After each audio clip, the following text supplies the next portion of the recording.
All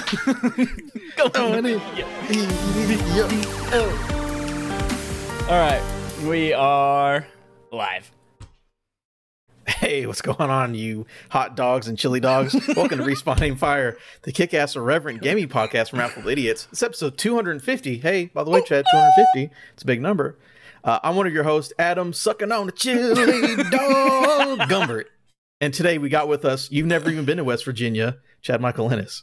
Have I been to West Virginia? I don't know if I've been to West. Country I've been roads, through it. Take me home to the sucking on a chili dog. Sucking on a chili dog. Mountain Mama. Mountain Dew and chili dogs. Again, the fact that, what is it, Ben Mendelsohn? Who did the chili dog song? John Mellencamp. John Mellencamp. Again, sucking on a chili dog. He literally said sucking on a chili dog, which is insane. And then John Denver, who made Country Roads, a song about West Virginia, not from West Virginia. It's all very funny. Is anyone from West Virginia, though? I mean, I know one guy. He was an idiot. Is anyone who can respond to us over the internet because of access and technological savvy actually from West Virginia? I feel like West Virginia is a place you escape. You can watch us live on twitch.tv/AffableIdiots, normally Sunday evenings at 8:30. YouTube and podcast services Tuesdays at 9 a.m. Eastern Time. Upcoming on today's show, more talk about chili dogs in West Virginia, but also Hogwarts Legacy details. CD Projekt Red has a new project. What? Xbox and Sony made studio moves on different sides of the spectrum. Ooh. But forget all that. We're going on to the big foot-long cheese coney, the main quest of the show. The Quarry was announced, and it's the Until Dawn sequel we deserve. From Ryan Dinsdale at IGN.com. You think Ryan Dinsdale and Ashley Tisdale are related? Dinsdale and Tisdale? Maybe. Yeah? Mm-hmm. I mean, anyone's names who are similar are probably related. Well, it's like the chipmunks from Disney, right? Chip and Dale. Their names aren't the same, but they're related, right? They are related. And they're also strippers, I believe. Yes. Supermassive Games has revealed The Quarry, a spiritual successor to Until Dawn, launching June 10th. Oh, that's this year. As with Until Dawn, the cast is made up of a number of recognizable actors. I'm going to read through the story, but let me just say, I'm happy that it's... I watched the trailer. I like that it's more in the vein of Until Dawn compared to the anthology series they've been doing. I can't remember the name of it. Dark I Pictures, didn't even realize cool. This is not part of the Dark Pictures anthology? This is this is its own thing. I didn't realize that. Yes, thank you. Because again, I don't have a problem with Dark Pictures, but I've never played them because they just seem like a lesser budget, that kind of title, but just like smaller. And I'm like, nah, just give me Until Dawn 2. That's what I really want. The Quarry is a teen horror where players control 9 different characters. They try to survive the last night of summer camp, and like Until Dawn, anyone can live and anyone can die. Supermassive promises groundbreaking interactive storytelling and an unpredictable night of horror with plenty of flirting and fear. As relationships between characters are built and broken through intense player-based choices. Director Will Biles told IGN that each character has 10 to 12 different potential deaths. He said The Quarry is like, quote, a circular story, and each one of these characters is a spoke heading towards the middle, meaning any of those spokes can be broken without affecting the rest of the narrative. The game can also be played in co-op. I like this a lot, both locally and or online. The former lets each player pick a counselor to control, while online play lets other users watch the playthrough and vote on each decision. I like this co-op stuff. It also features a star-studded cast involving Scream's David Arquette, also TNA's David Arquette, Modern Family's Ariel Winter, Detective Pikachu, and Jurassic World's Justin Smith, Social Network, and fucking Sweet Life of Zack and Cody's Brenda Song, Aliens, Lance Hendrickson, and Nightmare on Elm Street's Lynn Shay. So, what a kick-ass cast. Dropped. Oh my god, what a good cast. This dropped randomly. Again, I have no problem with Dark Pictures, but I never really wanted to play them. They've even been on Game Pass, and I'm like, it just seems like a lesser version. But I love Until Dawn. So they're like, yo, this is just straight up like Friday the 13th meets, hillbilly Hills Have Eyes sort of a thing. And yeah, that cast is great. And it looks really, really good. Thoughts from the chili dog himself. I am really... First of all, I think the Dark Pictures anthology gets a bad rap. I've played 2 of them.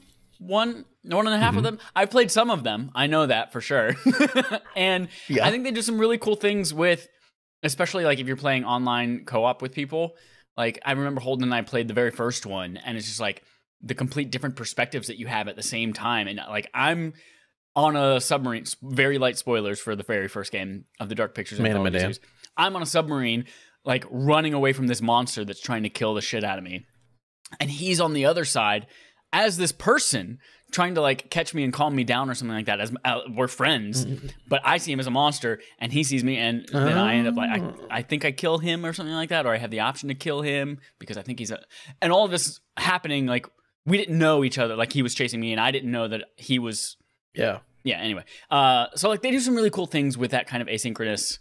It's not asynchronous, really. It's at the same time storytelling from different perspectives, and you don't know what's happening on the other side of that screen. So like that's really cool. And to see that online co-op is also coming to this, is cool. Even though this online play looks like it's going to be more of just like a hey, watch me do this and tell me what to do, rather than similar to what we just described in the Dark Pictures. Anyway. I wish more people played those games because I want to play them with people and no one wants to play them. So I have them all on PlayStation, and I think they have those things where like, hey, if one person has it, anyone can play it with you. So like if anyone wants to play, it's like you can play on your phone or whatever as a controller or whatever and that nonsense. No, I think that's different. I think there was a different like initiative Sony tried to do with that Supermassive was also. I think Man of Medan lets you play on your phone. I'd double check that for me, but I know what you're talking about. That remote play, whatever stuff. But yeah, I'm with you. This looks cool. Again, I didn't play any of those other games because I'm like, it does look cool. They're doing interesting things, but I want the big budget. If I'm going to spend money on this, I want it to be the big budget, cool one. This one looks more like it. So, very excited. Yeah. And also, like, be checking it out. You load it up and you see David Arquette, and you're just like, I know exactly. The very first thing you see is David Arquette, and you're like, all right, this is Dewey. This is just going to be Scream again, and I'm so fucking pumped for it. I don't David Arquette is literally a cop. Yep. He's literally a cop. It's great. And it's not in this story, but I remember hearing or reading somewhere about them developing new technology for like the facial capture and the performance capture and stuff. So it's going to look real solid. And yeah, I'm down for a teen slasher where you make bad decisions and, you know, everyone dies. I don't want Brenda Song to die just because I like her a lot. Yeah. I love how they try to say Social Network, like Sweet Life of Zack and Cody was the jam. Let's be honest. She's great. Do we have details on whether or not this is like Until Dawn was PlayStation exclusive, but everything else after has been? This is on everything. Multi-platform. Okay, good. I will double check the story, but yeah, I believe this is coming to everything on June 10th. Players can see all of it. Yep. PlayStation 4 and 5, Series X and S, PC via Steam. So everywhere but the Switch. Rip Switch. Hate to see it. But speaking of this cool idea, segment from Adam. Oh. Whoa! Segment from Adam. Segment from Adam. Segment the two-minute drop bop boy. There's Duke's place, yeah. Duke Ellington, great. So, what I've decided to do, because Supermassive, I do think they make cool games. I like their star list. Or the stars that they get in the game. So segment from Adam is Supermassive star list. A big star list, aka Supermassive. Here are the stars in the next Supermassive game that we're making up. So I have prompts. Oh, it's just like the game. I have things that can happen. You make decisions, and what's going to happen will affect what the outcome is. So we'll start here. We have one of 3 games that we can choose to make. Okay. From Supermassive. So you know the style of game, what's going to happen, right? Yep. We're going to make one of 2 stalking monster movies. So something akin to Alien or akin to Leprechaun. Leprechaun. Hey, because this one, the first one, I don't know what the first one's like, but this one is definitely Friday the 13th. Like, camp counselor kids getting killed at the lake. So we're going to do one in the style of Alien, Ridley Scott's original Alien, or Leprechaun, those 90s awesome movies, or a Nightmare on Elm Street style movie. So which of the 3 kind of movies or games do you want to make? Or, you know, when you say Nightmare on Elm Street, do you mean like dream related? Is that what you mean by that? It will be in the style of Nightmare on Elm Street. So yeah, like a crazy dude kills you in your dreams and ridiculous stuff happens. Yeah. Okay. Let's go that route because I feel like we've had a lot of Alien talk over the last couple of months. Let's No Leprechaun, though, huh? No. We'll pass on Leprechaun. Oh, man, Leprechaun's so good. Leprechaun in the Hood. All right, so we're going to do a Nightmare on Elm Street style game. So, yeah, some kind of dream psychological killer dude kills you in a non-natural way. All right, so I went through a bunch of lists, like Screen Rant, whatever, just did a Google for, like, what are the horror movie tropes? And I have a list of 1, 2, 3, 4, 5, 6, 7. I have a list of 8 tropes, but we're only going to cast 5 people. So I'm going to give you the list, and then you're telling me, like, all right, I'm going to start here and start here and start here. And then I'm going to give you what cast we can cast these people from. Well, it'll make more sense in a moment. Okay. But guaranteed in this game, like I said, you're going to get 5 categories you to pick from. Taika Waititi has to be in the video game. Yes, please. So I'm going to give you the options, and Taika Waititi. If you don't pick him for anything, he'll just be the bad guy. It's fine. Okay. And akin to David Arquette and Rami Malek in Until Dawn, like he's the big star. All right. So our tropes. We have the Harbinger, which is the person is like, oh man, there be monsters in them hills, and like the dude who warns everybody. Yep. And then whatever happens. And again, we can play with this. He doesn't actually have to die, because I know a lot of times like he warns people and then he gets killed by the monster. Whatever. We don't have to do that. We can go crazy. But there's the Harbinger. All right. The Pawn, which is the person who starts the events, like, oh, let's open up the box that the monster's in, and fucking idiot, right? The Scholar, so someone who knows what's going on, or the Nerd character who's like, oh, I read a book that this thing happens. All right. The Hunter stands up and challenges the monster, sometimes wins. So think, Ellen or Ripley, of course, from Alien. Okay. A lot of characters. The girl in Freddy vs. Jason who stands up to Jason, gets her head knocked off. Not the one in the sleeping bag. No, not the girl in the sleeping bag. The Jock, of course, like the big, strong dummy who normally gets killed. The Bad Girl or Boy. So normally there's a person who like, oh, I do drugs and have sex. Like the bad person, whatever, quote unquote. The Skeptic. They're like, there's no way that there's an alien here, and just literally like watch people get ripped in half by aliens. No, not aliens at all. And then the Stoner / comic relief. Of course, we all understand. The silly person, stoner, comic relief. So out of those, where do you want to start? So do you want me to choose the 5 archetypes first? You're going to choose 5 out of my 8 okay. And I will tell you who you are allowed to cast from. It'll make sense when you pick one. So go ahead and pick one. Okay. We're going to do definitely stoner / comic relief. That's important. So you want to start with there? Yeah. Okay.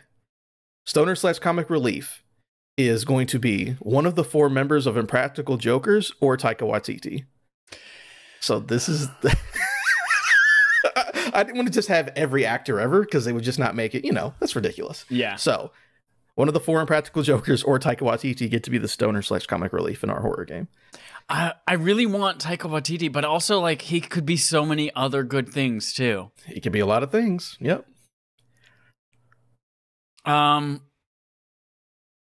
I don't know if you watch Impractical Jokers, but it's very popular, and I've watched 4 seasons in a week. So.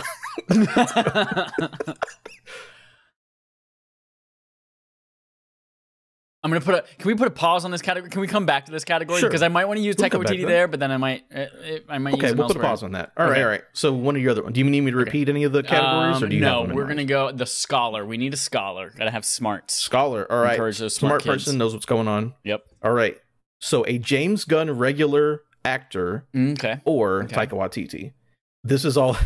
I made a tweet the other day. I thought I'd seen Slither. Apparently, I saw. What is that movie? That's Species 2, and I thought it was Slither for the last 20 years. I was completely wrong, but whatever. James Gunn has his regulars, so right.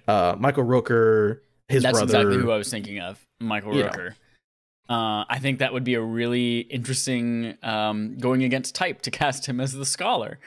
So let's do that.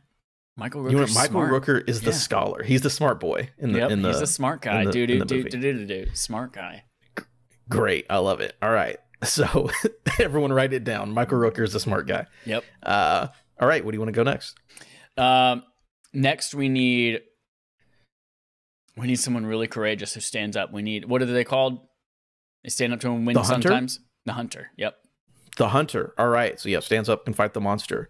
The Hunter is Nick Cage no matter what. But which performance of Nick Cage are we going with? So any Nick Cage movie, and he has to act like that, but he gets to be the Hunter, or Taika Waititi. Oh man. Okay. So for some reason, all I can think of right now is the Weatherman, and that's not the right Nick Cage. You mean Wicker Man? No, the Weatherman. Oh no, I've never seen Weatherman. It's you know, he's like, oh, he's a family man, and he's like, oh God, what if I had done something different and I was single and I could have sex with others, and then he like actually gets to live out that and realizes, oh wait, family's much more important. Yeah. Not the right thing for this kind of role. Face Off. We've got Face Off Nick Cage. Yeah. We've got Pig Nick Cage, which apparently is a very, very good movie, and he's a very serious actor. We've got Johnny Blaze Nick Cage. There's so many Nick Cages. Nick Cage was Ghost Rider, wasn't he? Yeah, he was. That's a badass hunter. What if he could turn into Ghost Rider and fight whatever the fuck the monster? Nick Cage is Ghost Rider. In the dream? Yep. Okay, in the dream. Yep. Hey, now let's remember what those movies were in 2003. And that is the exact performance he's giving in this movie. But it's cool because you could have a twist where he turns into a skeleton with fire. Just, as a little callback. Saw that movie Nick for my Cage 17th doing birthday. his Johnny Blaze. Yeah, Nick Cage doing his Johnny Blaze as the hunter. All right, so we've got two. Who are you going for next? We need someone to just get completely ripped to shit and let us know what the monster's capable of. So we need a pawn. The Pawn. Okay. Yep. The Pawn is anyone who was a Disney Channel star or Taika Waititi. We can't do that to Taika Waititi right out the bat. We need him in the show longer. No, we need him in the show longer. I prefer you didn't, but yes. Disney Channel star. Disney Channel star. So we're thinking Miley Cyrus. I mean, Brenda Song was already in the other one, but the Cole brothers. Literally anyone who's ever been on a Disney. Fucking Selena Gomez. Is it weird that I just want to see Lizzie McGuire get ripped to shit? Go for it. I just want to see that bitch burn. Hilary Duff. Yep. Was that Nickelodeon or Disney? No, that was Disney. That was Disney. Yep. So Hilary Duff is the Pawn. Gets ripped apart in a dream. That's great. Okay. So that's three. Who else have we got? We still have stoners that we can come back to. I remember at one point. I just feel like giving Taika Waititi, he's already perfect, but then giving him the comedy role, like it feels like it's the right choice. So let's go ahead and cement Taika Waititi as the stoner. Taika as the stoner guy. Okay, or the comic relief. Great. All right, we've got one more person left for this super awesome, super massive game. One more person. You want me to run through real quick? What do we got left? You've got the Harbinger, who's like, oh, warning, whatever. Right. The Jock, the Bad Boy / Bad Girl, and the Skeptic. Okay. We need a skeptic. That's what we need. Someone to be the foil to our scholar, to cast doubt in other people's minds. That's what we need. You're gonna love this one. From this one, it is anybody from What We Do in the Shadows, the TV show. Yes. Oh God. I already. So here we go. What's his fucking energy vampire? Yeah, Colin Robinson. I like he already seems like the type of person in real life who you were like, here's irrefutable evidence. He's like, I don't know though. You know, people say it's wrong. Sure, guys. Like, who? So I feel like he could be perfect for that. So I'm gonna say Colin Robinson from What We Do in the Shadows. Perfect. Look at that cast list, guys. It's fantastic. Ooh, so good. Just for some the other potential ones. Yeah. The Harbinger, I was going to say someone from the cast of Lord of the Rings. Doesn't matter who. It could be anybody. Dominique Monaghan is the Harbinger. It's fine. The Jock was anybody from the MCU. So you could have just done Chris Hemsworth in the same role that he did in Cabin in the Woods. Because he was literally the Jock in Cabin in the Woods. Or Paul Rudd would be great. Yeah. And then the Bad Boy / Bad Girl was somebody from Pirates of the Caribbean. I'm thinking Jeffrey Rush is the bad boy. Oh, that's just me. All right, so that's it. That's our supermassive game. That's fantastic. That's a good game. And when does it come out? June 12th of this year. 2 days after. All right, nice. Gotta get it done quick. Whew. Don't play around with it. Eat a chili dog in between.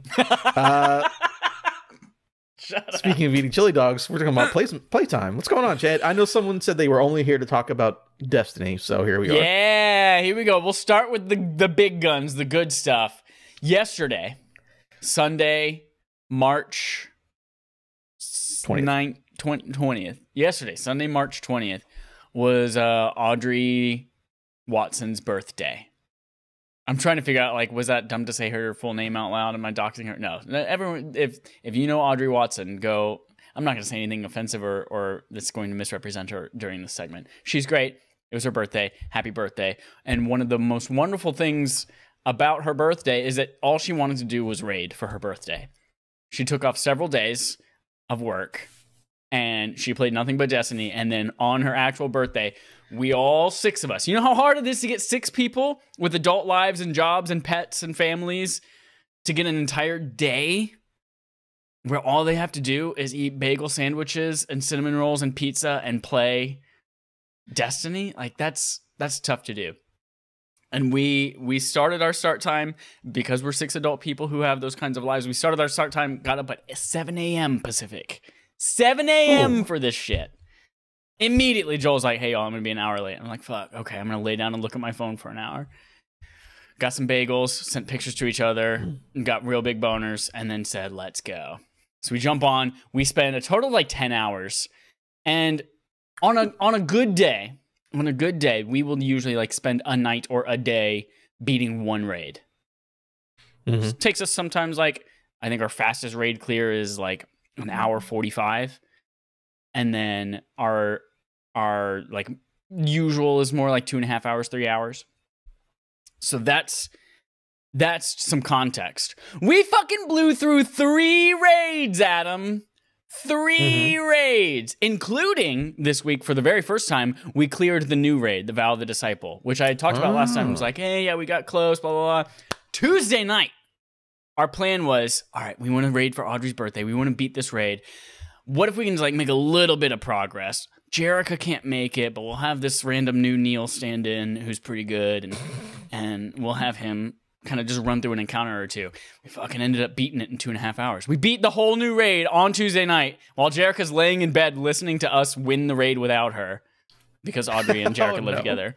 Yeah. It was fantastic. Freaking loved it. And then we said, hey, Jerica, we saved the checkpoint for you. And Jerica said, fuck that. I want all the gear. Let's do it again on Sunday. So we did the whole raid again on Sunday. It was glorious. We got so many things. I got the brand new raid exotic on the very first try, which was, look at that. I mean, for reference, we've done Deep Stone Crypt, which is the Beyond Light raid from last year. We've done that 15, 16 times, and most of us don't have it. I do. I have it. I realize it tomorrow.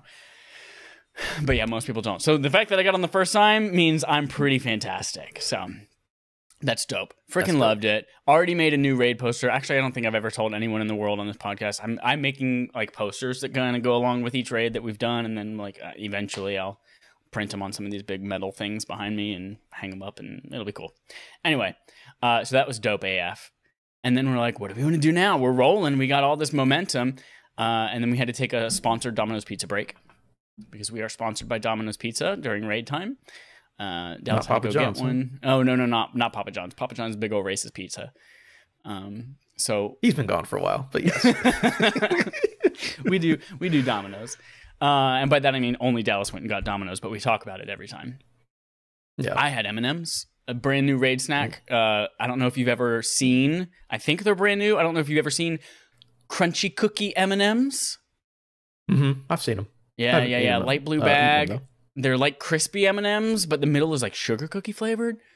Very good at like top 2 M&M flavors. Peanut butter, crunchy cookie. It's the first time I've ever had them. All right. Here's another thing I did. Make a peanut butter sandwich. Put M&Ms all over it. Absolutely. You're already eating candy. Might as well. That was my raid snack in the middle between raids 2 and 3 was a peanut butter and M&M sandwich. Because I'm 4 years old and I drank a lot of Mountain Dew that day. Anyway, we spent, I don't know, 10 or 11 hours that whole day beating 3 raids. It was fantastic. I would say 4 hours of it was us, someone saying, I'll be right back. And they go, I don't know, walk a dog or pee or help someone carry paint in from a car or, whatever. And then someone gets back and then someone else says, oh, I'll be right back. So a lot of it's just like us hanging out and chatting while people continue to be right back. But it was still a blast anyway. And I loved it. I loved them. Fantastic. Highly recommend. Awesome. It's an excellent way to spend your birthday. A lot of people are like, let me go to McDonald's and we'll play race cars in the between the tables and wear crowns and shit. You never had a McDonald's birthday? Sounds like a Burger King birthday to me, but all right.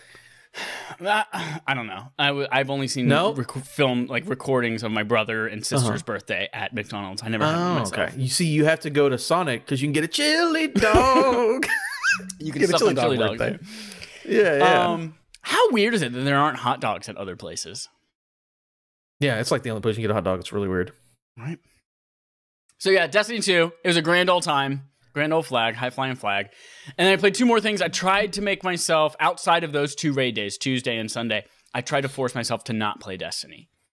So of course I played Destiny a little bit more. And then I played Elden Ring. I finally beat Margit, that first non-optional boss. Spanked it right in the patootie.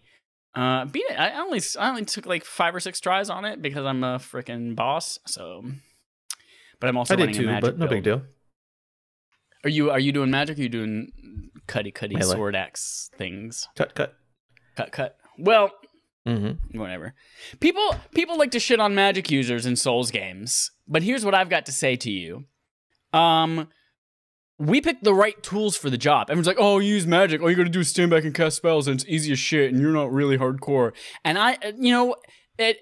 you went to a fight, and you brought the hardest thing to win that. Here's what I said. Here's what I did. Okay, let's pretend we're doing surgery.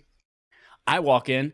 I have a full set of good tools, like scalpels and whatever you use to tie off intestines if you're cutting the intestine or tie off arteries. Rubber bands. I bring those things. Yeah, rubber bands. Yeah, I bring all those things. And someone who's like, oh, I'm going to come in and I'm going to make this hard on myself by bringing like freaking twigs and Swedish fish to clog up the arteries instead of tying them off with a rubber band. I just bring the right tool for the job. That's why the thing's easy. I don't like to do this unnecessary, stupid challenge of making the game hard for no reason. No, magic's cool. I have a second character who's magic. I just haven't played as much as did with the samurai. Nice. And then I played Tunic. I completely forgot that this game was coming out, and it dropped out of nowhere on Game Pass this week. So it's included with your Game Pass subscription. I still had a 3-month code from Black Friday that I hadn't redeemed yet, so I put a new code in, downloaded Tunic, and I frickin' love it, Adam. This to me is... It's for anyone who's not familiar, you're a little adorable fox, and it is heavily inspired by The Legend of Zelda, the top-down Legend of Zelda games. The good Zelda games. The good ones, yeah, the good ones. Not no Skyward Sword shit. But it's impossible to talk about this game without also talking about Death's Door, which came out last year, because I feel like these two games are so similar in what they're trying to do, but they take slightly different approaches. I feel like they're both a blend of traditional Legend of Zelda and Dark Souls type formula, where Death's Door leans a little bit more towards the Dark Souls, where it's a lot more unforgiving with combat, and combat is why it's difficult. Like, you can only take like 3 hits or something like that before you're completely dead in that game, unless you have a spawn point. There's the risk reward of like your souls or whatever it is. I forget the currency that you accrue that you can lose. And it's kind of lighter on the puzzle and dungeon elements. Whereas Tunic so far, I've beat the first boss, spent about 2.5 hours in it. Tunic so far seems a lot more focused on the puzzle elements of the game. And combat is definitely a little bit more difficult, but you have plenty of like health potions that you eventually pick up and find, and you can use those. You can increase your health pretty well too. And there are a lot more upgradable things. So I feel like it leans more into the dungeon style puzzles of Legend of Zelda. But what I love about Tunic is that there's not like in Zelda, there's an overworld that has like very few, if any, puzzle elements to the overworld. It's just like, go to this area of the map, find a dungeon, do the puzzles around it. Go to this area over here, find this item that lets you do that. Whereas Tunic, like the whole fucking overworld is a puzzle. It's all it's all a giant dungeon with smaller dungeons in it, which I really enjoy. And there are even parts of the overworld in a Souls type fashion where you have to like unlock shortcuts to be able to get back to something easier. If you die and you respawn at one of these statues and you've unlocked the bridge or you've opened up the door or something like that. So I'm really enjoying that a ton. If you are, it is, I feel like it's grown up good Zelda. Like Legend of Zelda, I feel like hasn't quite hit the mark for a while We all know how I feel about Breath of the Wild. Link's Awakening was cool, but it was a Game Boy game that was just not up-res, but new art style. But like this is, I think, the very first good Zelda game in a long time, and it's Tunic. It's not even Zelda, but it's obviously takes so much inspiration from it. So I like that game a lot. I'm excited to continue playing it. Apparently the game is, according to How Long to Beat, it's like 15 hours. But John from Pixel Street beat it in 5 because he had guides open and was just using them the whole time because some of these puzzles can be kind of difficult. So that's like 10 hours of just racking your brain trying to figure out puzzles. But I'm excited for it. Cool. I have it downloaded. I just haven't started it, but I do have it downloaded on the Xbox. Last thing about Elden Ring, Dallas says, how many ashes do you use? Honestly, I don't even know how ashes work yet. I have one equipped to a fast item, and every time I use it, the guy just like scratches his butt and goes, what? And he doesn't use it. Well, so, not here. Yeah, I don't understand where they are or how they work. So no ashes, Dallas. I don't use ashes because I don't know how. That's what all my magic power goes to, is summoning ashes. It's like I've got just enough magic power to be like, either like, here's a magic sword, or here's my buddy with an arrow. That's what my mana goes to. That's a good time. For me though, this is a real funny one, right? So Infernax, we've been talking about it. It's the Castlevania game that came out on Game Pass and stuff a little while ago. So I've been doing my Game Pass quest, right? Where it's like, play a game, whatever, all that stuff. They've pulled it back where it's like super, super easy now compared to what it used to be. So I played Infernax. I'm like, I just need to get an achievement because that's one thing you need to do every week. I'm like, I've never played it, so maybe if I, beat the first boss or whatever, I'll get achievement. Turns out you don't actually need to get achievements anymore to get points. But I still played it and had a good time with it. I'm definitely gonna go back. It's very cool. I didn't realize there was like game altering decisions. Like there are multiple endings to that video game. So I'm going to go through and be an evil paladin because that sounds fun. I also played Shredders, which was the snowboarding game. It feels that's very right. much Somebody like, else mentioned that recently, and I was like, what the hell is that? Yeah, it feels very much like Skate, but snowboarding. And how does it compare pretty cool. to 1080 snowboarding on Nintendo 64? Because that is the gold standard in snowboarding. That was 20 years ago. I couldn't tell you what 1080 snowboarding feels like anymore. Damn it. But it's solid, especially also literally every game I talk about is on Game Pass. So whatever, try it out for free if you want to. Yeah. I'm not a huge snowboarding dude, so like I was having a good time, but I'm, we'll see if I stick with it. I'm just like, yeah, that's cool. It's just a new thing. And this last one, I don't even know how to say the name. I've never had to say it out loud. In my head, I'm saying Nihilbuk. It's so fun to say in my brain, and just as fun to say out loud. I just discovered. Yeah, I have no idea what. Yeah, I played a game called The Dungeon of Nihilbuk, the Amulet of Chaos, which is the most ridiculous title ever. It was one of those where it's just like, oh, now on Game Pass or whatever. And apparently it's been a PC game that people like, but it's just like a tactical dungeon crawler, but like silly. Like they cuss a lot, like all the time. They're always like, oh, what the fuck? There's chickens. It feels like Fable, like comedy style, okay, with cussing. And it's like fine. But I wanted a podcast game, which everyone knows, where it's like, I want a game that I can just play and literally have it on like 5% volume. Yeah. Because I want to listen to a podcast. I'm like, this is what I did. Like, I think the game's fine. I think if you like dungeon crawlers with a D&D type of classes and stuff, and they cuss, it's I also it's fine. like cussing. I love cussing, but yeah, I played like 15 hours of that, and I think I'm pretty far into it. But I think it's an all right game. But I'm like, I really just want to catch up on my fantasy football podcast, so I need something easy to play while I do that, because I had like 20 episodes to catch up on. So yeah, I didn't really play a ton. I'm gonna need to get back to Elden Ring one of these days. I'm at the place, the academy, but I just stopped playing. I'll get to it. I'm waiting for it to die now, because there was a freaking huge patch that completely changed everything. Made magic better. They were like, oh, we had a bunch of quest lines that literally just weren't complete, but now they're complete now. Go play them. It's like, what? So I'm gonna keep playing Elden Ring, but I'm not, furiously masturbating to it like other people are. Yeah, I'm playing like an hour and a half, 2 hours a week right now. Yeah, I'm just playing a couple hours, like clearing out a couple dungeons, keep moving. But that's it for me. Not a ton. A lot of HBO Max, boy. Let me tell you, my favorite thing, good. HBO Max and Disney Plus. I'm rewatching all the Pirates of the Caribbean movie. I'm on number 4. Yeah. I'm going to finish number 5 tonight, probably. Having a good time. Just because Our Flag Means Death got you really excited for pirates again? No, I just wanted to watch Jeffrey Rush. Okay. Our Flag Means Death is also interesting me in pirates. You're not wrong. I love all pirate things. I literally just Google pirate movies. Careful, because you're ending up at the Pirate Bay. Oh, yeah, I don't want to go there. That's it. All right. Gonna move on to our quest log in these old country roads of West Virginia. And we're gonna start with Hogwarts Legacy State of Play details. Woo! Boom. All right, this is from GameSpot.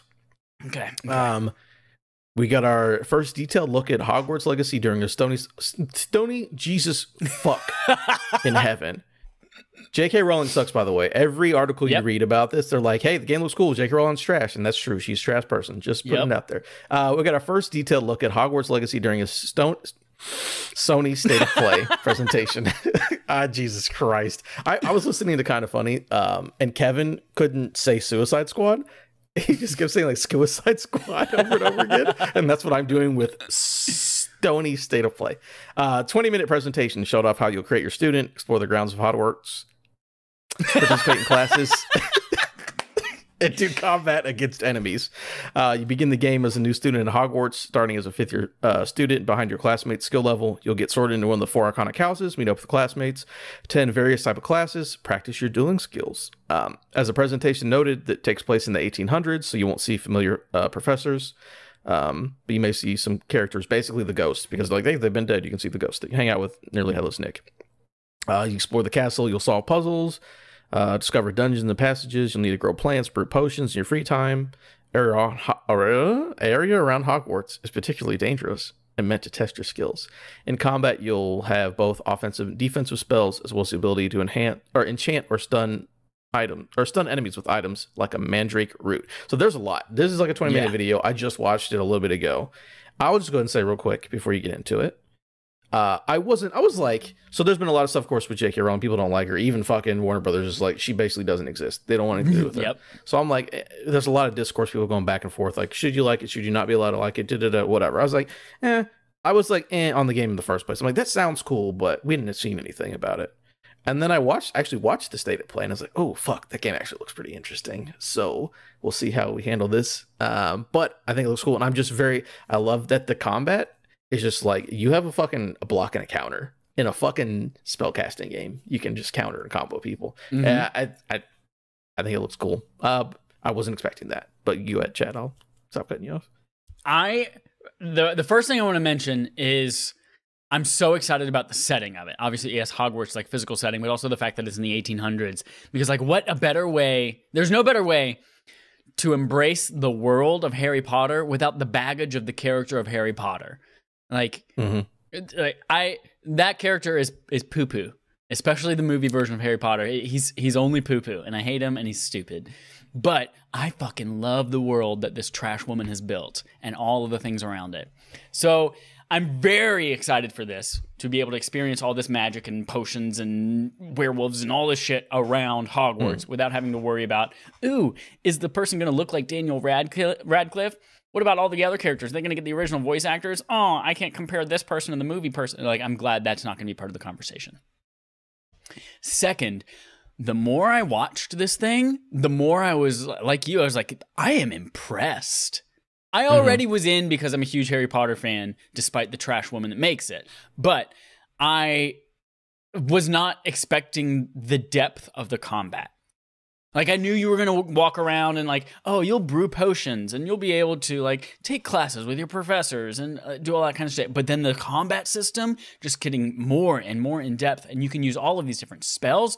There are different ways that you can levitate people and different offensive ways without also using the unforgivable curses as well. So like, you're not using the Cruciatus curse or like killing people with Avada Kedavra. Like, you're not using all of these things, but it is still really, really cool and unique how they do it. But what I also love about it is with all the different types of spells that you get, like, there are so many different ways that you can go about vanquishing your enemies. Like, you can pull shit in and throw it at them, kind of control style, using Accio. You can lift people up and you can set them on fire. You can use water. Like, there are so many different things that you can do with these spells, and I'm just excited to like explore all the different combinations of things. I'm sure there's some way that you could like use Engorgio like to set a little flame and then make it huge, and then everyone gets caught on fire. I'm sure there's all types of shit like that, and that already got me excited.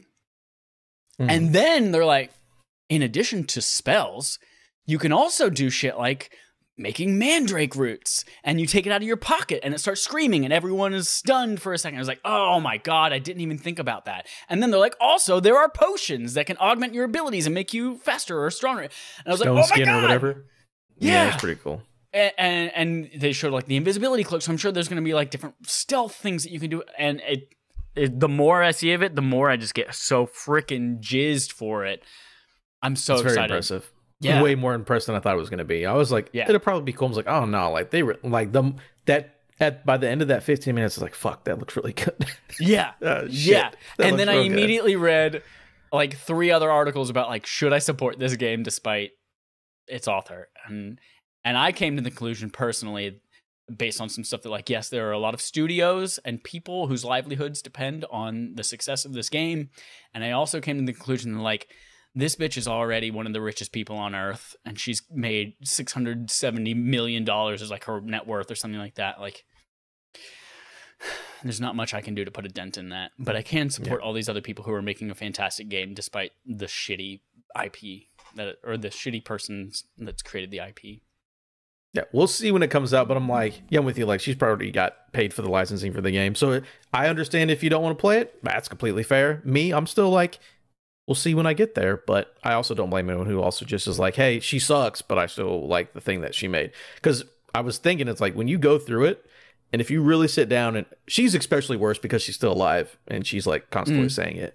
But if you look through anything that's created, art or otherwise, and you're like, I'm looking at like things that good people made, you will have 0 things to watch, read, or play. Exactly, so that is, like even like Bloodborne. All the monster designs are based on like H.P. Lovecraft type stuff, who is like famously a huge old racist.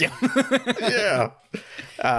But yeah, I support you, whatever your decision is. But I will say, regardless of the decision that you make, the game does look cool. So that does look cool. Very good to see. You know what's surprising though? It might not still look cool on Nintendo Switch, which it is coming to. And not even in like a cloud version type thing. It is natively going to run on Nintendo Switch somehow. And Lord help that version of the game. I'm sure it's going to be terrible. I'm sure it's going to look like mud. It's going to be awful. Yeah, we'll see. I know I'll be playing it on a next-gen console, so I'm not worried about that. But that was wild when they announced that. I was like, okay. I'm like, cloud version? Nope, not cloud. All right, cool. Either way, looks really cool. I'm very excited. Also, speaking of things to be very excited about, this person has never eaten a chili dog before. A new Witcher game was announced. Darren Bonthuys at GameSpot. CD Projekt Red has announced the new game in the Witcher series is in development. Ooh. Unlike previous games, development will move from the Red Engine to Unreal Engine 5, all the fucking super nice, super pretty new engine that I don't think there's really any games made for it yet, as part of a multi-year strategic partnership with Epic Games. CD Projekt Red says that it will closely collaborate with Epic Games developers to help tailor the engine for open world experiences, which is good. One bit of trivia that can be gleaned from the teaser image. So I would say everyone go on CD Projekt Red. There is a single image announcing it. Chad, if you want to click the thing, if you haven't seen it yet. But for everyone, go look up this thing. One bit of trivia gleaned from the image. Games Radar Leon Hurley spotted. It hints that Witcher's protagonist Geralt's former protege Ciri being the start of the new game. So basically, it's a medallion in the snow with blood on it.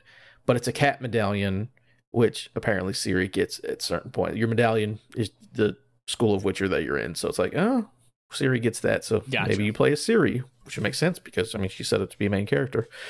Or it could just be in the past. I don't know. We'll see. We don't know because it doesn't seem like it'll be a Geralt. You know, maybe he'll be in the game, but I don't think he'll play as Geralt after 3. According to Epic Games CEO Tim Sweeney, the collaboration with CDPR will push the limits of interactive storytelling and gameplay together, while also benefiting the developer community for years to come.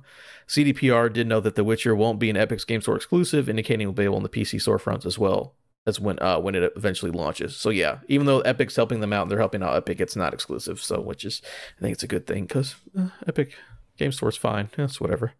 But new Witcher thing. How do you feel? I don't know if you liked Witcher 3 or not. I don't remember. I I had fun watching the show. That's like my only Witcher knowledge comes from the show. And so when you said Ciri might be the main character, I was like, I hated her in the show, and I wanted much more of the other girl who is the magic-y one. Yennefer? Yennefer, yes, that's who I wanted to learn more about. But so, and then when it comes to the games, I'm one of those people, like most of the Assassin's Creed games and The Witcher, where it's like, if there are hundreds of hours of things to do and there's no end in sight, and like that's a complete turnoff for me. And I'm not the type of person who's like, I just want to exist in this world and make it, like even Red Dead Redemption 2 is like, I don't want that. I want very clear objectives and I know what to do, and maybe a couple side things if I'm bored or I'm curious.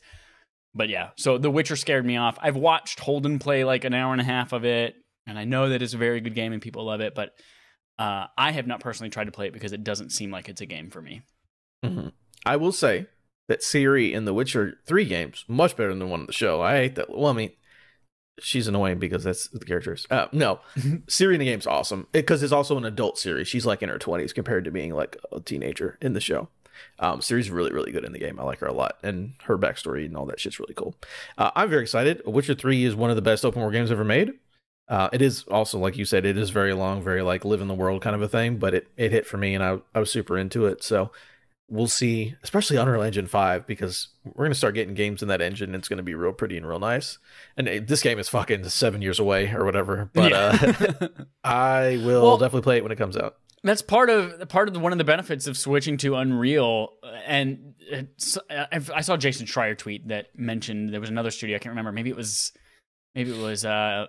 Mass Effect moving away from their engine and adopting Unreal as well with the next game. It's like one of the benefits is like you don't have to learn the engine, and when you come across a thing that you need to troubleshoot or you're not sure about, like it is very well documented. So like that can help speed up the production process. Maybe it's not going to take 7 years for you. Develop a new engine yourself and make sure that it runs, and then figure it out all on your own and troubleshoot it. Like you're going to have support there, and with tools that have been industry tested and are very kind of cutting edge. So it might not be 7 years away, since they're maybe 5 or 6, because they are saying like, we're going to help Epic tell people how this engine works for open world games. So it seems like they're one of the first people.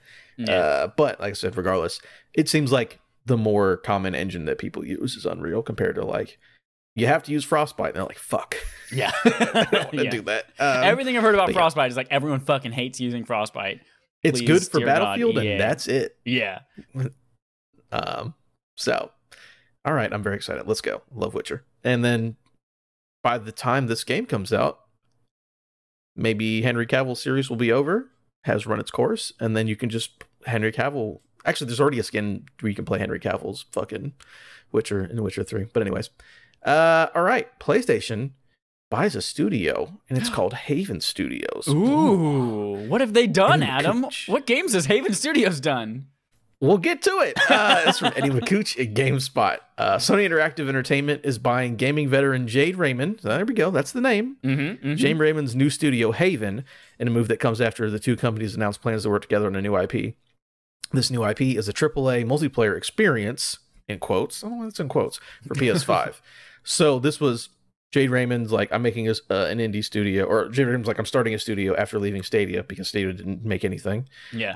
Jade Raymond, Assassin's Creed, worked at Ubisoft for a long time, I believe, and made like a lot of the major franchises there. So Jade Raymond's studio got bought by PlayStation. PlayStation's Herman Helst made the announcement on PlayStation blog today. Jade Raymond, quote, Jade Raymond brings a wealth of experience from her industry achievements and an infectious passion for creating games, and the leadership team at Haven is an equally impressive group of industry veterans who have collaborated on some of the biggest and most beloved games and franchises that many of us still enjoy today. Herman Holst said. As for Haven's first game, Holst didn't give anything away, but said the company was on board for the first pitch. I would hope that you... We hate your first game. We're going to buy you anyways. Holst said PlayStation was inspired by Haven's vision for creating a modern multiplayer experience that brings gamers together in positive and meaningful ways. Also sounds like the Bungie thing. Whatever the game is, Haven's first project will be a live service experience for PlayStation, built upon a systematic and evolving world focused on delivering freedom, thrill, and playfulness, Sony said. Raymond, here we go. Raymond, a former Assassin's Creed boss who started Haven after leaving EA and Google, said the team at Haven has already made amazing progress on the game and establishing a new team. So, PlayStation bought up another studio that they work with. Jade Raymond's team, making a live service game, which again Sony bought Bungie a little while ago, so they're trying to make a bunch of multiplayer experiences in the coming years. So there's the news for that. But like you said, technically Haven Studio hasn't made anything yet, but still I think it's a pretty good signing. It's interesting. That's my first reaction upon hearing this, is like, they bought Haven Studios, and then I was like, why do I know that name? And then I looked into it, I was like, oh, that's Jade Raymond's studio that literally has existed for a few months. Well, not a few months, like almost a year now, but I was like, damn, that's a lot of trust to put in that one person. But then I reframed how I thought about it. I was like, what about like Kojima Productions? I mean, that, Kojima had a reputation that he had built up across the games that he had made. And then when he left Konami and started his own thing, this is like, what if PlayStation had bought that? And that's totally justifiable, and I would understand that. So this is kind of the same thing. Jade Raymond is a person that Sony trusts, has made really good choices, and has helped start some of the biggest IP that in gaming. So it makes sense that PlayStation would want to work really closely with Jade. So I'm excited for whatever comes of this, and I am curious. We'll say I'm curious about whatever bringing gamers together in positive and meaningful ways that deliver freedom and thrill and playfulness. Like, I have no idea what that looks like in gaming, and I'm excited for her to show me what it looks like. And hopefully it's something like brand new that completely, like if you think about 10 years ago, live service gaming was not a thing, and now we're just like a staple. Hopefully this will be something like that. It's a brand new genre. Mm-hmm. All those buzzwords were like, what was it? You're like, positive, connecting players. I'm like, oh, that just sounds like Death Stranding, too. Exactly. I remember Kojima used a lot of the same buzzwords, but no, I don't think it's that. I think it's good. There's a thing with Jane Raymond that I also feel about Amy Hennig, because it's like, worked at EA, worked at Google. It's like these people who are like big names in the industry just haven't made games in 10 years because things just keep happening. So yeah, I hope she finally gets to make a game, because everyone likes her. She's a big name. So like, yeah, Sony, get my back and I will make a thing finally. Fucking, for God's sake, let me make a video game. So good for her in the studio. And also, they were talking about first Sony-owned studio in Canada, which is a big deal because there's a lot of talent in Canada. Yeah. You think about it, Ubisoft and basically every major publisher has teams in Canada. So yeah, very, very cool. Speaking of another studio thing at the other guys over at Microsoft, Perfect Dark sees staff departures. This is from Matt Purslow at IGN.com. A new report suggests that Microsoft's The Initiative, the studio developing a reboot of Perfect Dark, has suffered has suffered a significant staff departures over the past 12 months. Staff are apparently leaving the company due to, quote, a lack of creative autonomy and slow development progress, end quote. The report from VGC is compiled from interviews with unnamed ex-initiative employees and analysis of the studio structure, and notes that around 34 people have quit within the last year, including much of the senior design team. Reasons given for staff departures predominantly include a feeling that the studio was not a collaborative place to work. It was apparently built in a top-down hierarchy, starting with Nurburger and studio head Daryl Gallagher. We'll talk more about Nurburger in a second. These are the ex Crystal Dynamics guys who came over to run the studio, which all the story starts to make sense when you put all the things together. Who heavily dictated the creative decisions. Staff apparently felt unheard by the seniors on issues such as development priorities, project planning, and team staffing.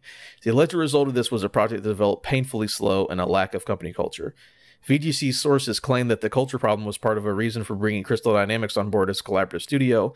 Gallagher and Newberger were previous studio head and game director at Crystal Dynamics, and it was hoped that the team familiar with their management methods would work well with them. The report sources suggest that the large change of staff, the inclusion of Crystal Dynamics, may have triggered an internal soft reboot, and that final release may still be a few years away. So, a lot of information about what's going on at the initiative. Do you have what's your thoughts on this? I got some things that are interesting, and I think I got some positives and negatives from the story, but we'll see. What do you think? It totally makes sense. It's difficult to integrate people who have worked at different companies, who have different ways of working and different work styles, and then suddenly get bought, sometimes against their will, and maybe they weren't included in that, and they're not happy about working in this new place together. So like, to bring all of these industry veterans together from all of these different outside places, and then try to establish some brand new culture while also creating a quadruple A experience, as they said themselves, I can definitely understand how there's going to be some butting of heads. And it's interesting that like it seems like one of their solutions was, let's bring in a team that has worked with these folks, and maybe we can just model our culture over the relationship that we have together with Crystal Dynamics. I was like, I don't know if that's just saying, hey, we are going to force this as our team culture, and everyone else. It's something I feel like you need to develop as a team, rather than saying, let's just copy and paste what worked over here for this group of people onto this brand new initiative team. So I hate that people feel like they are in a less than ideal environment for them to work in, that it's not collaborative, and that they're obviously fleeing the initiative to find something that's a better fit for them. And hopefully that doesn't impact Perfect Dark too badly, because I really, really enjoyed the original Perfect Dark game, and I was really looking forward to this one. But I'm curious what you think. We'll see. I got a couple things that are, again, I said I'm on both sides. Number one, I'm not super excited for Perfect Dark. The minute they were like, the initiative, this quadruple A studio, and I was like, cool, what are they making? Perfect Dark? I don't know if I care. Again, I hope they prove me wrong. So starting from there, I'm like, I already don't care. But the IP, I'm still interested in the studio. So, the whole thing about the studio culture, which, yeah, it makes sense. It's literally, so they basically took like, hey, the guys from Crystal Dynamics, you guys, that's the way that that's why I feel like they brought Crystal Dynamics over to help them. Remember that story happened months ago. It's like, what's going on? It's like, this is how these guys do it. And they're like, hey, this is how we want to do it. So we're bringing our people over that know how we work together, which I don't think necessarily is a bad thing. Because if you are the person leading the team and you feel like these are the people that I work well with, that's why I said, like, he's hiring his buddies because they're going to work well with them. I don't think that's necessarily bad. It's sort of a good and a bad thing with Microsoft, because they seem to leave their teams alone, and like Phil Spencer's like, do whatever you want to do, which, you look at Double Fine, which is like, Tim Schafer, just do whatever fucking weird shit you want to do, Tim. Fucking have fun, and it's great, and everyone, and Tim Schafer's super happy, and everyone's having a good time. But then you look at this, and it's like, hey, do what you want to do, and then some of the people on the team are like, we don't feel, we don't like the way that this runs, but they're just like, well, like, guys figure it out, I suppose, because this is the way that we're letting people do what they want to do. So it's good and bad, because, like, again, Tim Schafer works out well for this team. A lot of people didn't like it as much. So we'll see. I'm not necessarily worried about the game, because I think it'd still be good. I was looking at like other examples, like Uncharted 4, like their lead creative director and Amy Hennig left in the middle of Uncharted 4, and that game still came out great. So yeah, I'm not worried about the quality necessarily. I just hope that, if this works, then that's cool. But I'm like with you. I'm like, if it seems like a crappy place to work because people aren't getting the experience they want, like, that's not good. But I guess we'll see when the game comes out if it worked or not, because fucking, let me tell you, those first 2 Tomb Raider games fucking real good. So yeah, I don't know. I guess we'll see. I'm on both ways with it. I'm not necessarily worried about the game. I just hope that, maybe this bet pays off in the end, but I guess we'll have to wait a couple years and see either way. So we will see. Oh my God, look at this. The last news story. It's a bummer. Oh no. Another E3 quote unquote show canceled. From the person who hates Holden the most, Kat Bailey at IGN.com. An EA representative shared the following statement directly with IGN. This is from EA.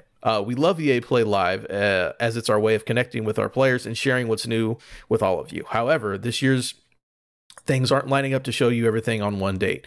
We have exciting things happening at our world-class studios, and this year we'll reveal much more about these projects when the time is right for each of them. We look forward to spending time with you throughout the year. So this basically saying, we're not doing our E3 thing. We're just going to show you stuff whenever we decide to show you stuff. Basically them like saying, hey, we're canceling that. EA's traditionally hosted a press conference or broadcast in tandem with June's E3 event. Beginning in 2016, EA turned the press conference into a live event called EA Play, where fans could try the publisher's upcoming lineup of games. Last year, due to COVID-19, forced EA to shift to streaming only. While live events are beginning to return, the summer schedule remains uncertain due to E3 2022 canceling its in-person event. Jeff Keighley's Summer Game Fest is the only one around because Jeff Keighley killed everybody else and took over for the summer. So, just another big player canceling E3, like I said, quote unquote plans. Yeah. it makes sense if you don't have anything to show or you want to show it on a different time. They're like, oh, we can show Jedi Fallen Order in May the 4th, and then we'll show sports stuff later. Like, why would you throw a thing in June? That's fucking stupid. But I don't know. It's just E3. Oh boy, E3's dead. Let me tell you. Yeah. There's so little people who still did E3, and now EA is like, yeah, we're just gonna do it on our own terms. Which I don't think that this gets fixed next year. I think they're like, oh, that worked out well for us. So I don't know.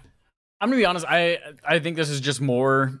I honestly think this is a good thing. Like EA Play, it felt like it was always trying to be a smaller E3 for all EA things outside of regular E3, because they're even like, we will be at the same time as as E3. We'll be across the street from the convention center, not in our own. So I feel like being able, as you mentioned, to do things on their own schedule at their own time and their own way is fine. And honestly, I never felt like EA Play was enticing enough to warrant having 3 days of whatever they used to do over the weekend and showing live streams. Like, I only cared about usually like 3 or 4 minutes of material that came out of there, and there was a lot of other things that, like, obviously there are other games, sports games and stuff like that come out that I don't necessarily find interesting. But I feel like the announcements part of E3 of EA Play, God, this is gonna get confusing.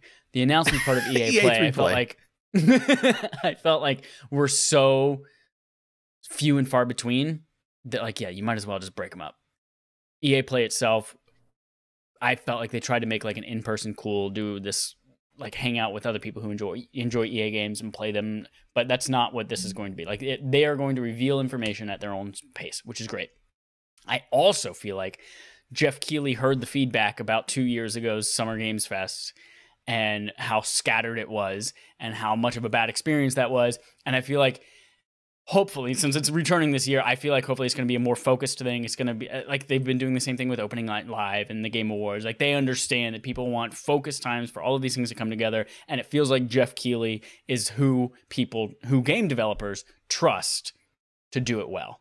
And so with E3 gone, I feel like Summer Games Fest is just going to fill that void in hopefully a better way. And it's a way where E3 started as an event where it's like, we are here to like show off what's coming for your stores, to show, like, you want to come to this event to learn what games do I have to show off for the holiday season this year? What new hardware? Like, that's how E3 started for retailers.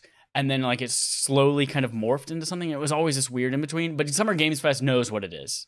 Like, we're here to reveal games to the public and show off really cool things for the first time. And that's what it is. So I feel like him being able to craft that show from the beginning as whatever he wants it to be, it's going to be more successful than whatever E3 tried to morph itself into being. So honestly, I think all of this is good news for the video game industry and where we're headed. Yeah, honestly, I think you could do, because E3 was so weird. Everyone left. So like last year, Sony didn't even show up around. Again, no one was actually at E3. Everyone's like, I guess we'll do a thing around it. But like Sony did, like, what was it? I think it was the Horizon one, was like a week before for Forbidden West. I think that that was at that show. Yeah. Whatever. I think the they did a showcase like months later. Yeah. Honestly, the only one who's really, Nintendo just does Direct when they fucking feel like it. I don't give a shit. Mm-hmm. The only people who really were there was like Microsoft. But again, they also own the theater across the street. So it's like, yep. I guess we're part of E3. We're just doing it at the same time, but they haven't been part of E3 really. And then it was just like Square Enix showing 2 games. Which, I mean, Guardians was cool, but outside of that, it was like that was a long show for nothing. Capcom literally being like, Resident Evil Village sold well, we'll give you DLC one day. I'm like, oh my god, or is this what we're doing now? Like, it's just, it makes more sense, like you said, to have people have announcements at like a summer game. Like, let Jeff Keighley deal with it instead of everyone trying to put on a show. Be like, oh, if there's a cool game to show, send it there, or do it on your own terms. Because like with EA, show us Fallen Order around Star Wars time, either Celebration or May the 4th, and everyone will get excited for that. And then, you can just release sports things in a month before the game comes out, because everyone's like, oh shit, everyone knows Madden and FIFA's coming out. And the people who are interested, just show them videos like a month before and they'll buy the game. They're going to buy the game anyway. It doesn't matter. You do whatever you want. And then shit like Dead Space, just keep doing your developer diary thing, which are really, really cool. And then have us like a big trailer like around Halloween time. And then get everyone excited for when it comes out in 3 months. Like, there's no need to be like, all right, we have to do it in summertime because E3 is a thing that used to happen. Like, I feel it's fucking stupid. So, honestly, everyone should just go to this. let Jeff Keighley do his thing, do his summer and do his fall thing, and everyone else just show stuff when you got something cool to show on your own terms. Like, we just watched a State of Play from Sony. That's not a Sony exclusive game, but it's just like, oh, Hogwarts has got stuff to show. Here's a thing to show. And everyone's like, oh, cool, Hogwarts. And that's what everyone talked about in the news cycle for a couple days, because it just makes more sense than they could hold it to E3. But like, why? If you don't need to, that's fucking stupid. Yep. Whatever. Whew. That's it for me, though. That's everything. That's all the stories. We did in the super awesome segment. So I think it's time for Game Show. The Game On Our Gaming Show. We play a game called Game On, the Gaming Show on our Game Show. Game. Adam, it's episode 250 of Respawn Aim Fire. Big deal. Big deal. We've had 250 main episodes. We've had plenty of like side quests and barf episodes, that kind of stuff, but 250 main episodes. So I wanted to do something a little bit different this time. And do something crass. And we're gonna time box this. It's gonna be a short game on game show. There's gonna be a little bit of audience participation. Oh. But we're playing the video game poop game. Great. It's a game. I don't know the origins of it, whether it was an internet thing or something that my friends and I made up in college or whatever it is, but it's a fun game I like to play sometimes while like waiting in line for a ride at an amusement park or something like that. Is the movie poop game, where you think of a movie and you replace one of the words with poop. And that just leads to a good time. And you're trying to figure out what the funniest movie title with the word poop in it. We're going to do the same thing, but with video games. But here's the twist. I want us to come up with, what do we think in 3 minutes? I'm going to time box it to 3 minutes, or else we'll just continue coming up with names forever. In 3 minutes, what are our top 3 contenders for funniest video game poop names? Huh, okay. And then we're going to have a poll on Twitter, twitter.com/respawningfire. And you all will vote on what the funniest video game poop name is. Okay. So replace one word with word poop. Replace one word in a game title with poop. So if you're like Uncharted would just be poop. But Uncharted A Thief's End is Uncharted A Thief's Poop. Or you could just say poop a thief's end, because or you could say poop a thief's end. Exactly. Yep, you got it. Yep. Gotcha. So I'm going to give us 3 minutes starting now. Go for it. I'm going to go ahead and say the game that I played, The Dungeon of the Amulet of Chaos. Just that whole ridiculous title, but Amulet of Poop. Boom, we're done. Amulet of Poop. Awesome. Perfect. What is it? Noika Boika? What was the name? We don't know. Nobody knows. Nehulabuke. News with the Amulet of Poop. Great. That's catchy. Destiny 2, Poop Queen. Oh my God. That's a good one. The Poop Queen. Yep. Poop Queen. I like that. Red Dead Poop 2, just because that sounds gross. Red Dead Poop. That's so gross. That's like blood in your stool poop. Red Dead Poop Redemption. No, it's Red Dead Redemption. So Red Dead Poop. Red Dead Poop 2. Or Red Dead Poop Undead Nightmare. Oh, God. Or Red Dead Redemption 2 Poop Nightmare. Yeah. Or just be Red Dead, Poop Nightmare. Red Dead Redemption Poop Nightmare. That'd be a good one, too. That's a solid one. South Park, The Stick of Poop, The Poop of Truth. Poop of Truth is good. Poop Park, that was fun to say. Poop Park. Poop Park. Stick of Truth. Stick of Truth. No, Poop Park, Fractured Butthole. I mean, it kind of does it all for itself, doesn't it? It's the whole package there. Yeah. What are another video games that we play? There's so many one-word titles. Super Mario Poop. Super Mario Poop World. No, wait. Super Mario. Yeah, Poop would replace World. Super Mario in the Poop chat All-Stars. Grand Theft Poop 5 Online. Or instead of skate, it can be poop. No. Super Mario Poop All-Stars. Super Mario Poop All-Stars. That's good. Yeah. That's solid. Good. That's solid. And you get Super Mario Poop 1, Super Mario Poop 2, the Lost Levels. Poop the Time Sweeper.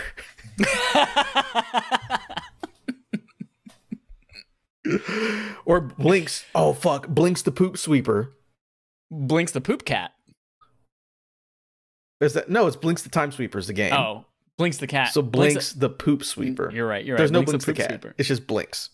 All right, we've got about a minute left. About a minute left of brainstorming. Okay. Phase. What are some other good ones? We can do Baldur's Poop 3.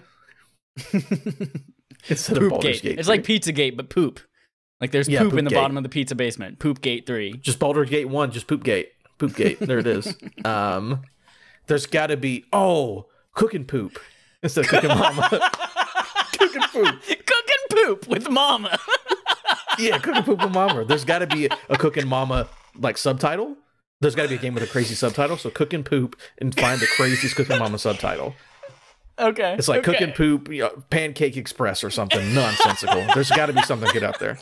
I think cooking poop and a good subtitle should be absolutely on that list. Cooking poop. I'll look up cooking mama subtitles. Okay. We'll figure it out. We've hit our 3 minutes. Okay. That's gonna be tough to beat, but we'll have to see what people vote on. Cooking poop. Cooking poop in a subtitle. We'll figure it out in a second. Okay. I'll figure it out in a second. Let you know. So of everything that we've brainstormed so far, what do you think our top 3 contenders are? Obviously, cooking poop is in there. I think cooking poop is absolutely up there. What do you think? God, I feel like I've already forgotten everything we said in 3 minutes.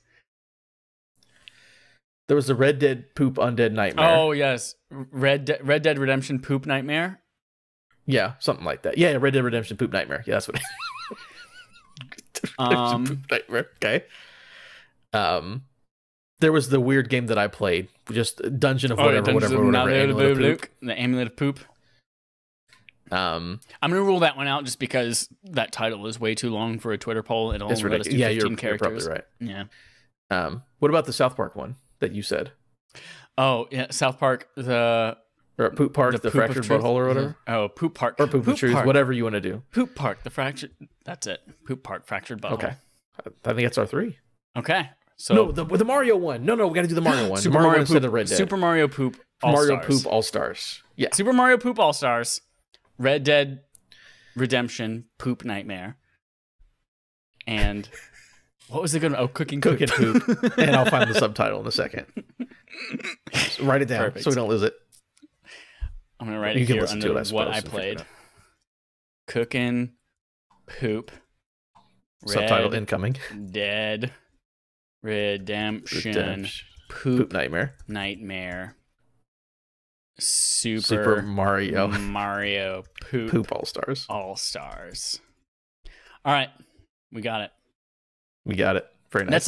That's a great, wholesome, family fun game that you can watch on HBO Max in the comfort of your watch home with your family. You can play it while waiting for the commercial break. If you still get commercials, or if you're going to a theme park and you're standing in line for an attraction, it's a great game to play. I like it. And that's it for Game on Game Show, and that is it for our podcast this week. Thank you, everyone, for listening. You have homework, as always.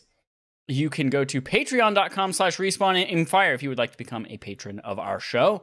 $1 unlocks everything we have to offer, including the ability to vote on what games we play for our BARF segment each month, which is Backlog Accomplishment with Respawn and Friends, where we play a game. You all choose from a list of games that we've got. You vote on which one you want us to play, and then we play it and talk about it at the end of the month. You can play along with us, and you can even be on the show if you want to. Reach out to us and let us know. This month's BARF is Coffee Talk. It's available on pretty much everything. It's like a 3 or 4 hour game. It's all about dating and making coffee and all that kind of stuff with a bunch of weird races of creatures, I guess. They're not even people, they're creatures.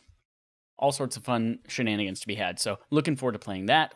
We'll talk about that at the end of the month. Anything you want to plug, Adam? Anything coming up with Misfit Rolls? It just goes live on Tuesday nights on twitch.tv/MisfitRolls. We're going through season 2 right now and on podcast services. So if you want to, there's a recap of season 1, and then you can just jump in right now, and we're having a good time doing that live. It's very fun. I love Misfit Rolls. Check it out, everybody. Yeah. All right, and then reminder, go to twitter.com/respawn-aim-fire and vote on the poll. I'm going to leave it up all the way until next Sunday night. So I'll leave that up for you all to vote. What is the best poop title for the video game poop game? All right, everyone. That's it. And until next time, here's our usual sign-off. Sucking on a chili dog. Sucking on a chili dog. Sucking on a chili dog. Sucking on a chili dog. Sucking on a chili dog. Sucking on a chili dog. Sucking on a chili dog.